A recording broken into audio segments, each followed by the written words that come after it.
আসসালামু আলাইকুম প্রিয় দর্শক, welcome back to my channel Ridwan arts world. আশা করি প্রত্যেকে ভালো আছেন আল্লাহর রহমতে। তো আমি আপনাদের সাথে একটি রেসিপি নিয়ে এসে হাজির হয়েছি, গরুর মাংস ভাজি রেসিপি।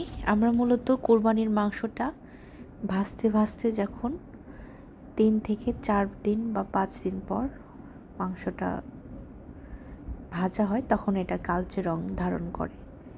তো আমি আপনাদেরকে দেখাবো কিভাবে একবারে মাংসটা কুরবানি মাংসের মতো লাল করে ভাজবেন। তো আমি এখানে 1 কেজির মতো মাংস নিয়েছি, দেখতেই পাচ্ছেন। তো আমি এখানে দিয়ে দিচ্ছি পেঁয়াজ কুচি। খুব বেশি পেঁয়াজ কুচি না দিলেও সমস্যা নেই। এবার আমি দিয়ে দিচ্ছি স্বাদ মতো লবণ। আপনারা লবণ একটু কম করে দেওয়ার চেষ্টা করবেন। এবার আমি দিয়ে দিচ্ছি হলুদ গুঁড়ো। হলুদ গুঁড়ো খুব একটা না দিলেও সমস্যা নেই, অল্প করে দিলেই চলবে। এবার আমি দিয়ে দিচ্ছি শুকনো মরিচের গুঁড়ো। আমার মরিচগুলো ব্লেন্ডার করা ছিল। তো দিয়ে দিচ্ছি দারুচিনি, সাদা এলাচ এবং কালো এলাচ, তেজপাতা। আমি এখানে মোটামুটি সবগুলো উপকরণই দিয়ে দিয়েছি। এবার আমি দিয়ে দিব আদা এবং রসুন বাটা। এখানে আদা এবং রসুন আমি একসাথে বেটে মিক্সড করে রেখেছিলাম। এবার দিয়ে দিচ্ছি সয়াবিন তেল অল্প করে দিচ্ছি। যখন আমি ভাজবো, যখন এটা একটু লালচে লালচে হবে তখন আমি আরেকটু দিয়ে ভাজবো। প্রথমে তেল বেশি দিচ্ছি না, কারণ মাংসর ভিতর থেকেও তেল বের হয়ে আসবে। তো আমি এটা ভালোভাবে হাত দিয়ে মেখে নিচ্ছি, আপনারা দেখতেই পাচ্ছেন। তো আমি এর মধ্যে দিয়ে দিয়েছি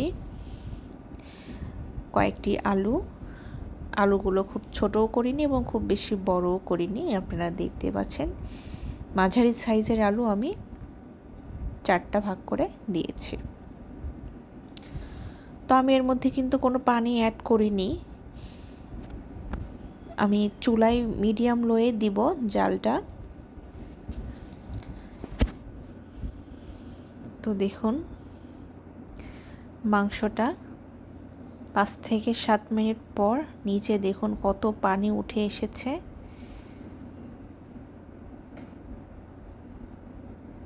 আমি ওই পানির মধ্যেই ভেজেছি, আমি কোনো পানি অ্যাড করিনি।